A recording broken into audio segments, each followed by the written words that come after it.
Hey crew, in New Orleans, that's Krewe, right? Not CREW. We just do things a little bit different down here. But you're now in Unit 9 for Research of Writing. And now you should be in the nitty-gritty of writing your paper because your rough draft is due this week. To that end, this week in Unit 9, you're going to be looking at a checklist of expected items for your research paper. Some of them are things to avoid, like issues related to grammar and style. Other issues will be things that you want to check that you're doing correctly in terms of Turabian or in terms of other formatting issues. So the checklist is a document that I've uploaded along with an explanatory video.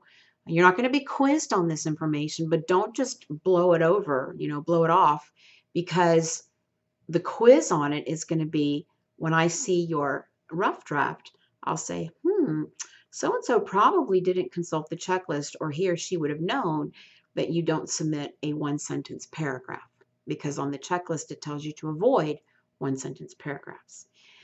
And so watch the checklist and then really be working on that draft, because by Saturday at 11:59 p.m. you will be submitting these components of a draft. A title page that looks like the sample title page in the style guide. A contents page that looks like the contents page in the style guide.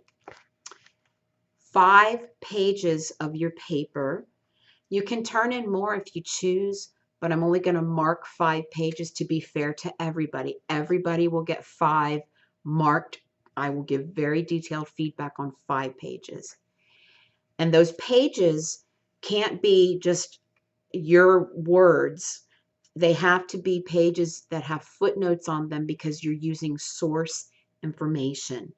So those if you're going to turn in your introduction as part of those 5, you may not have sources in your introduction, but you also shouldn't have a 5-page introduction. Your introduction should maybe be a page and a half or 2 pages long. By the time you get to section 2, you've got to start bringing footnotes in. So make sure that in those 5 pages, you have footnotes, so I can look at your footnote format, your footnote placement.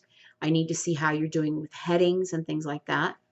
So 5 pages of your paper, which would include footnotes and headings, and then a bibliography. You should not be turning in the bibliography you turned in a couple of weeks ago. That was preliminary. This bibliography must include the sources that you cite in your draft. And those may be sources that you didn't have on the bibliography you turned in several weeks ago.